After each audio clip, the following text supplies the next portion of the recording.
We are back with episode 11.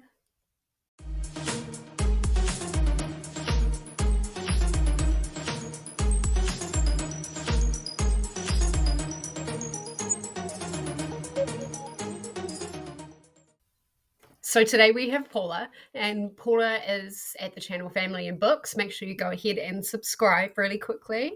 I will wait. In the meantime, Paula does really great sprinting on her channel.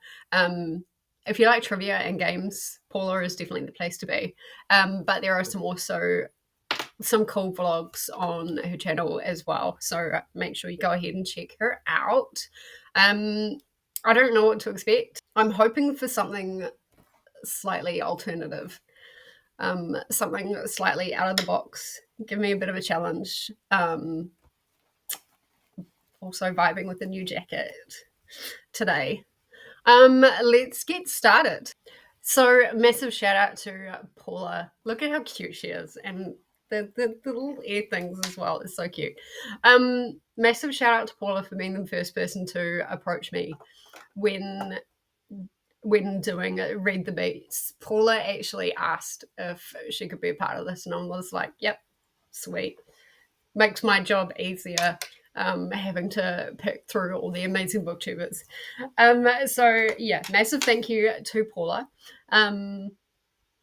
Let's get started. I'm really excited. Yes, thank you for having me on your series of Read the Beats. I'm excited to see what you have chosen for me. You were hanging out on Sprint, so you know at least one band that you are getting. I'll just jump into it. This song. Oh, oh,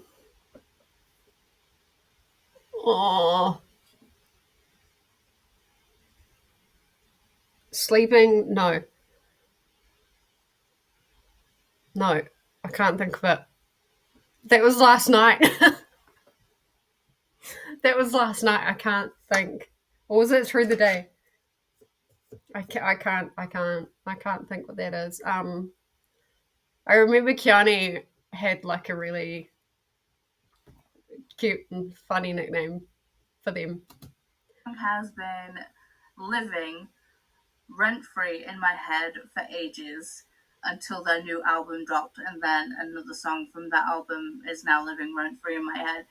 But I'm choosing this one, The Summoning by Sleep Token. Even Sleep though Sleep Token, Token that's it. is metal, they definitely are more of a genre blend. Okay, immediately the summoning puts me into something like a horror, which is really cool. For some reason, I'm in my horror era. So that's the immediate thing that's coming to my head.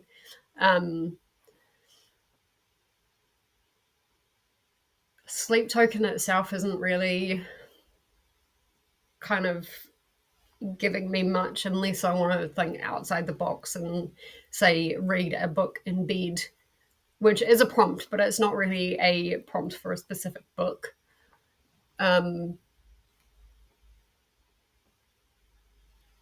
But yeah, horror is the immediate thing that is coming to my head. The other thing Paula just said was genre blend, so I could read a genre blend. So there's that. There's not anything that's specifically coming to mind book wise. No, nothing yet, but I'll get there.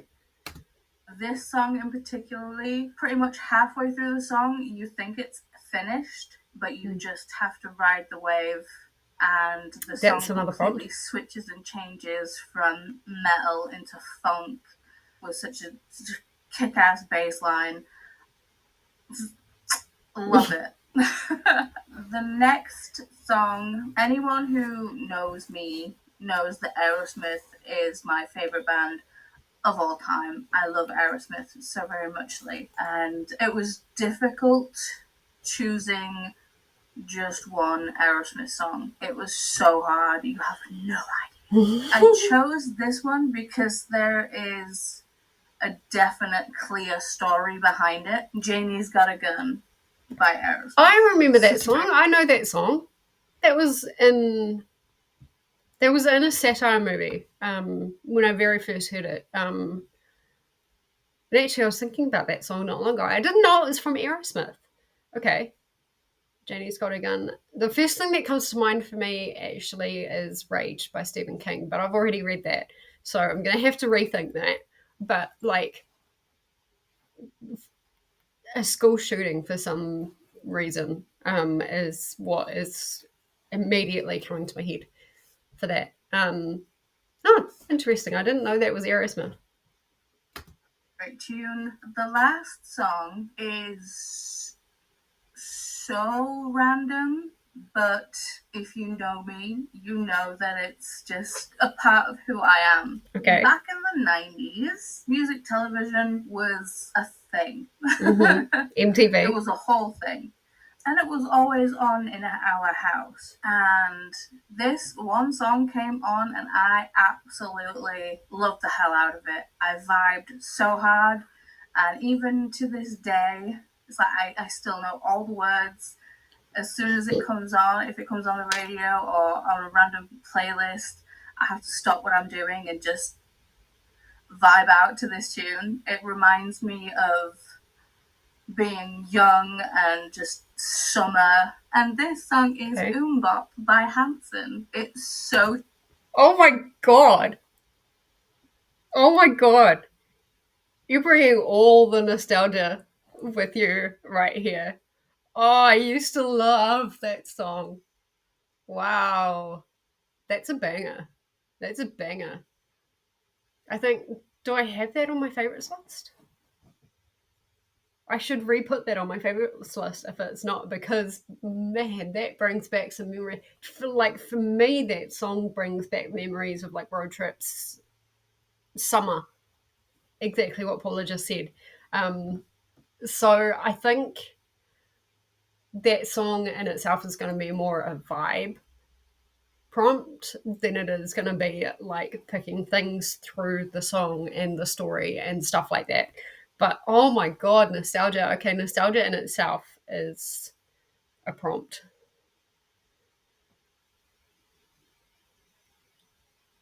Wow. Okay. Cheesy, but it holds so many core memories for me that it's ridiculous. Yep. So yeah.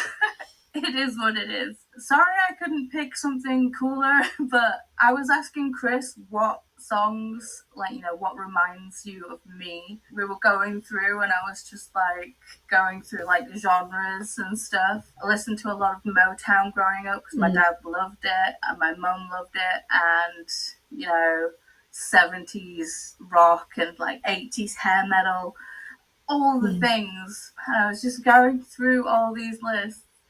And I was like, oh, you know what I could choose?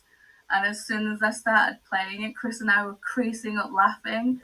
But I was just vibing out to it so much. He was just like, to be honest, no other song has gotten that reaction, so you have to choose it. Yeah. So,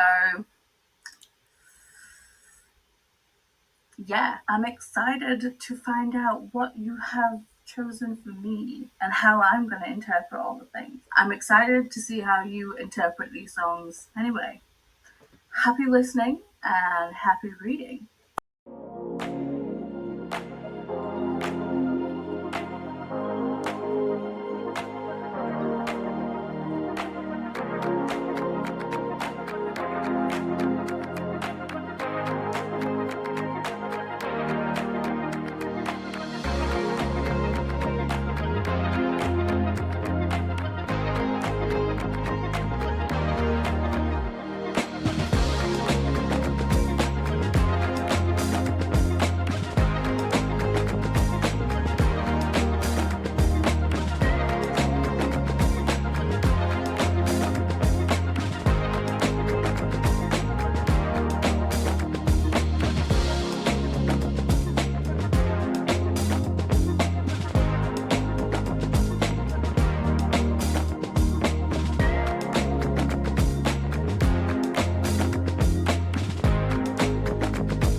here talking about A Court of Wings and Ruin for the Summoning by Sleep Token. Interesting song. Very, very right about the fact that you don't like see the switch in genre coming, and there is a definite switch in genre, and I think that second half of the song makes it a lot easier to understand what the lyrics are. But I picked really well for this. Several reasons. For one, this book focuses mainly on a lot of creatures that are like living in the deep dark and things that scare a lot of very tough people. There's something about the music video, like as simple as it was, like it was very dark. You had those red lasers and stuff like that, but it just kind of gave me that vibe of a creature that's like really scary and really like almost like a boss battle. And that's like the end of this book is essentially one big boss battle. So there's that. The other thing is there was something almost like metallic about the creature that was in the music video, and I don't really know how to explain that, but that it made me think of the cauldron, and like the cauldron is deep and dark and stuff like that, and then you've got things that happen with certain people in the cauldron. I'm not wanting to spoil it, but if you know, you know. And so there's so many like different aspects, but those are kind of the main ones that really stand out to me as far as like a connection between the song and the book. The book is going very well at the moment. Definitely not my favorite book. I would say it's probably my second favorite book. In terms of like, it's still a fantastic book. It's, I think originally I rated this 4.5, but there is a lot more of that like politics and stuff like that, and less adventuring, and kind of building those relationships and stuff like that. But the start of the book sees Feyre back in the Spring Court, and she's essentially, what are you doing? Hold for kitty ambush. Fine. She's essentially ambushing the Spring Court, or not necessarily ambushing, but thank you. She's kind of there to like gain intel and stuff like that with what's happening with Highburn and their soldiers and stuff. And she has to deal with that manipulative priestess that they've been using in the Spring Court. And she manages to get away, and I'm not going to spoil anything, but she does manage to get away. And she brings Lucian with her. When I say that, he kind of gets given the choice, like, to leave, or like she kind of forces him. Can't remember. But she brings Lucian with her, and they have been poisoned because of this drug that's been put in their food. Their powers, they've got like no powers. It's a wind rate and stuff like that. So they've got to essentially walk from the Spring Court to the Winter Court before they manage to get enough powers to be like at least sensed by the family in the Night Court. And in the meantime,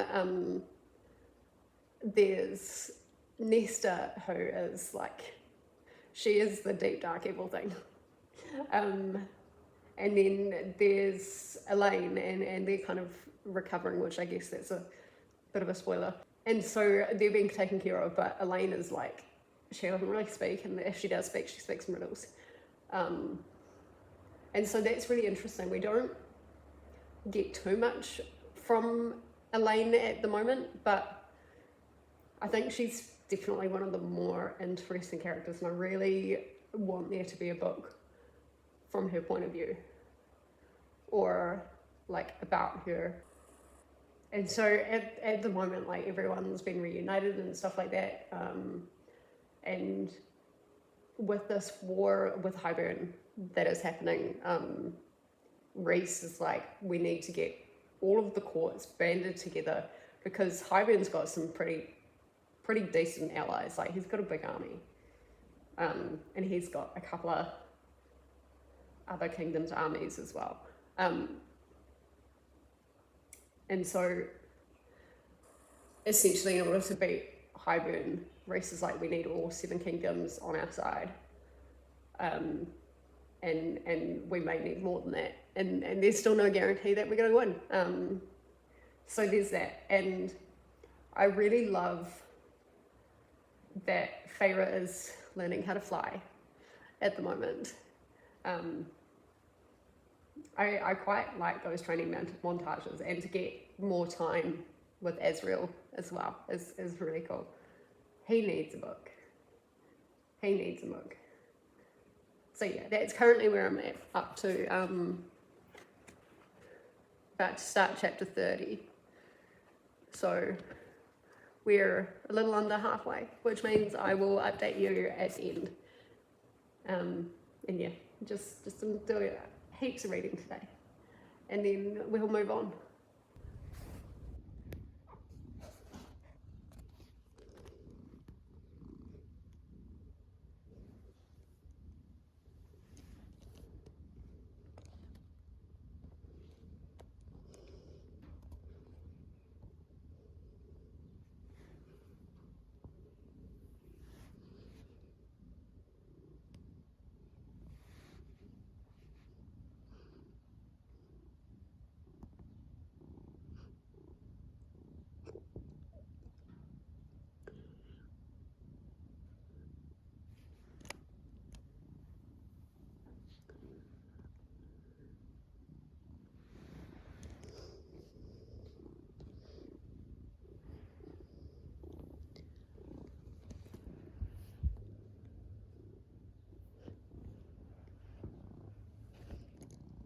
That's exactly what you were before.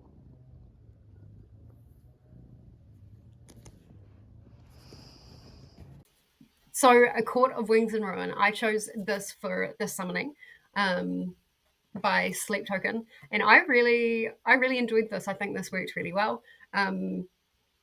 Just pointing out the color of her dress armor thing. I think that in itself works really well with the color of the creature that's in the music video.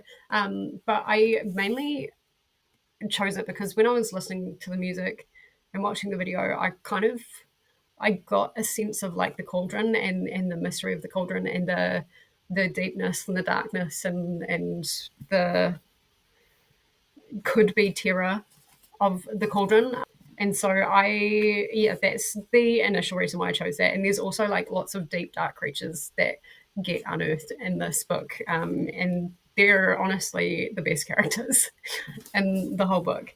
We've essentially got Feyre and Reese, and they're trying to win this war against Highburn. And then you've got Feyre's sisters as well. And there's lots of politics. There's lots of trying to get allies and sacrificing things so allies can, happen and stuff like that. And I think it worked really well. I am bumping this up to a 5-star. When I originally read this, it was 4.5. I didn't mind the politics this time.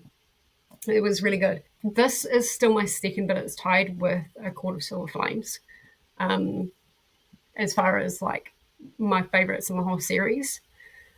So yeah, there's that. Definitely think if you haven't read the series, read it. It's really good. I'm not going to spoil too much, so this is going to be relatively short. But yeah, 5 stars for Sleep Token. The summoning, it worked really, really well. So yeah, Court of Wings and Ruin.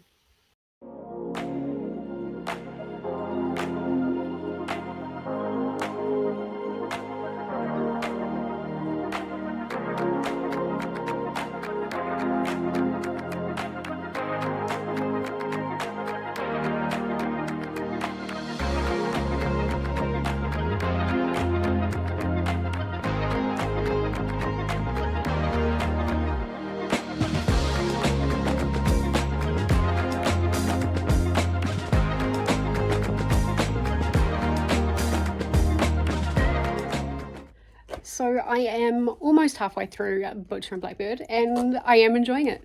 Not as it's not the greatest thing ever written.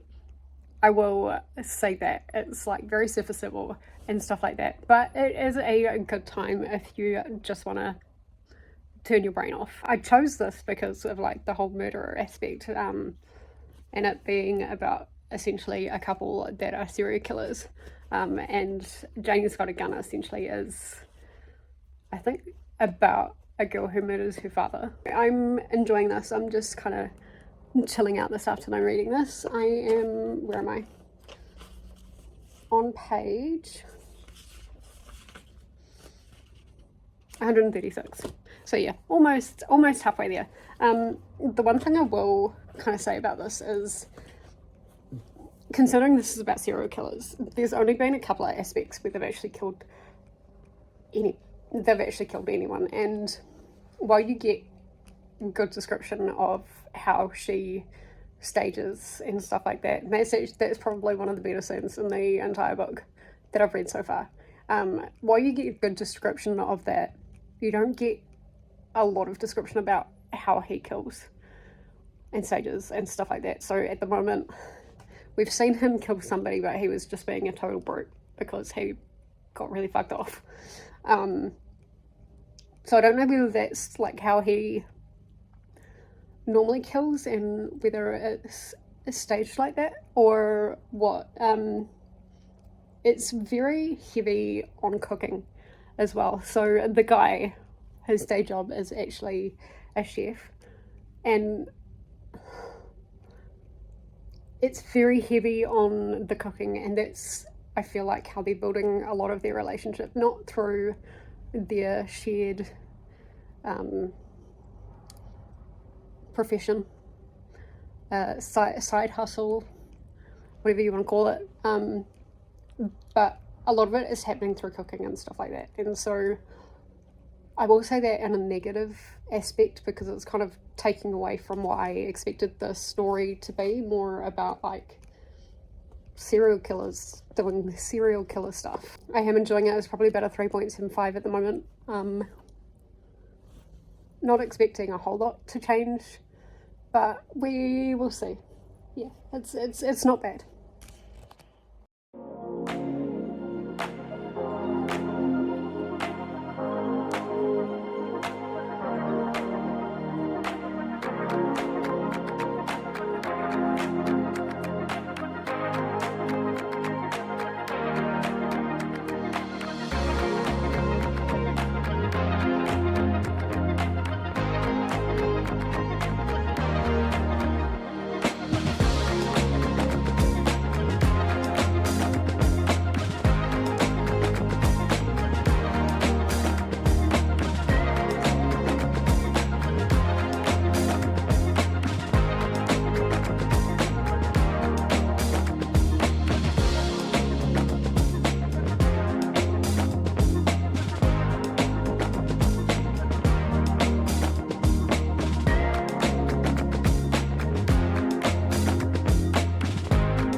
So for Janie Had a Gun, I chose Butcher and Blackbird.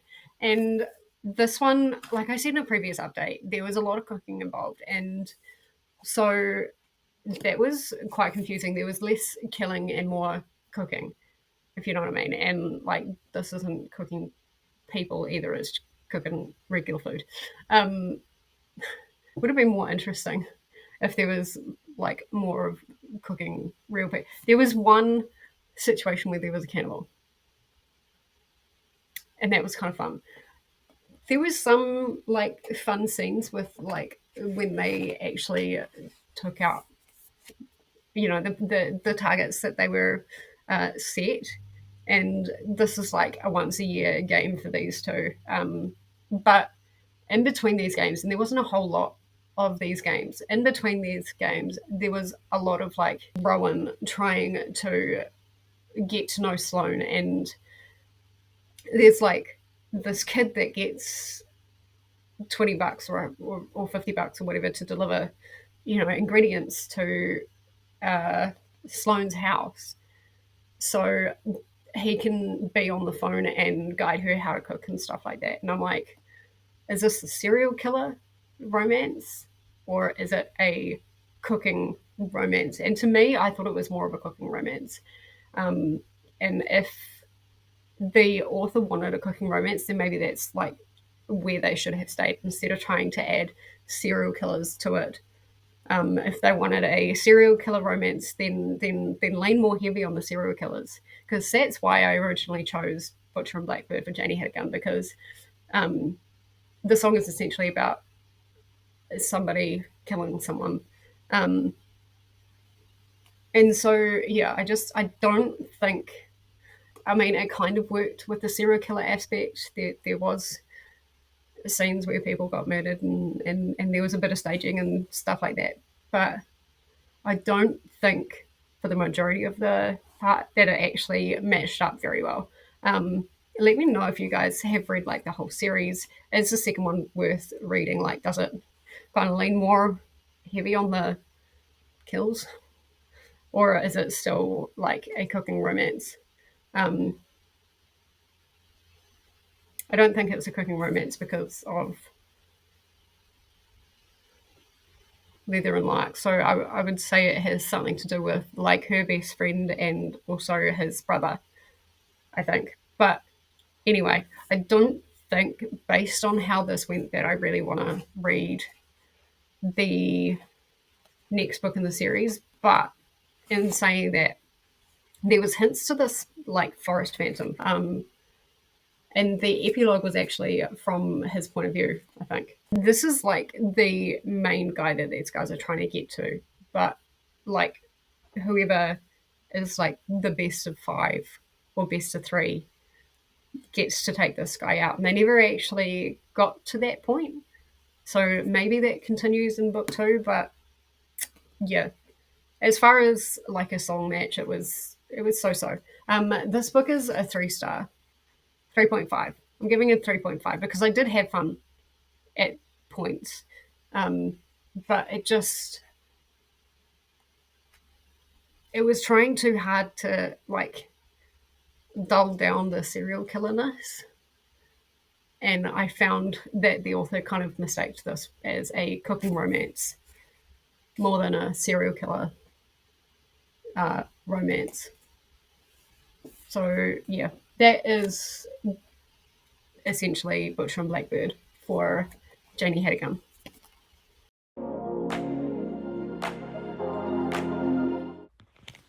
So book 3 for Read the Beats for this month is The Final Gambit, and I am so looking forward to this. I reread the Hawthorne Legacy just because I read it last year and I couldn't really remember what happened. And it was so good. Like, I remember the Inheritance games being an easy 5-star. And the Hawthorne Legacy was a solid 4-star. Like, very solid 4-star. And so I'm really looking forward to The Final Gambit. I think I'm being a bit conceptual with how I'm interpreting this prompt. But essentially, Bop was a song that would often be played on road trips and stuff like that. And for me, I think road trips, I think summer, I think, you know, if you're going to be reading it, it's a book that you can read quickly. And Final Gambit, I reckon I could do in a day or 2 kind of thing. And so that's my kind of creative interpretation of that. So yeah, I'm really looking forward to it. There is no power at my house right now, so we are just sitting here and it's kind of dark, but that's fine. I'm currently looking at Nicole on her sprints. So yeah, I'm essentially going to just be spending this whole day reading The Final Gambit. We'll see how long it takes. It is currently 11:35 in the morning. So yeah, let's see how long this actually takes, if it is quick.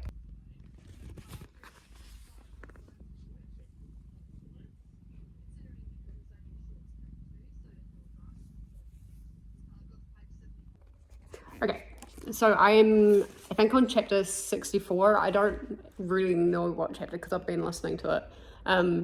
But I'm loving the puzzles. Jennifer Lynn Barnes does great puzzles. And I do love them, and I do love the intrigue with that. But I feel like there is one person that walked onto the scene early in the book.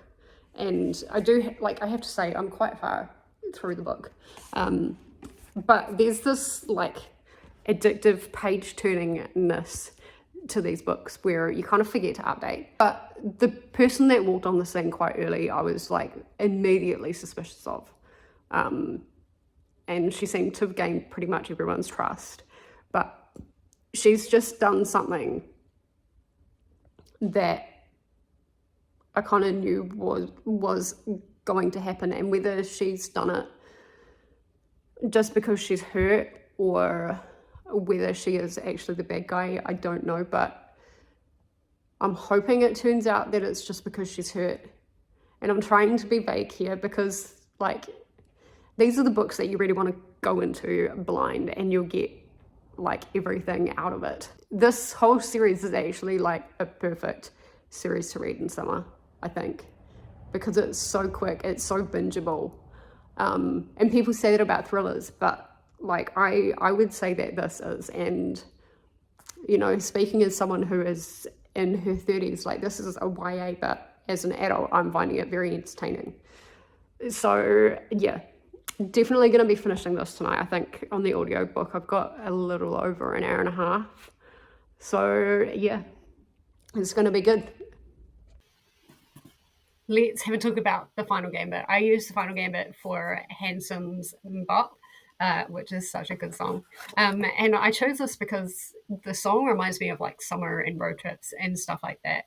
And so, like, this is also a really quick read, so that also fits in with that. And, like, it's colourful. It's not yellow, but, like, yellow and red are kind of in the same family, right? Let's talk about this.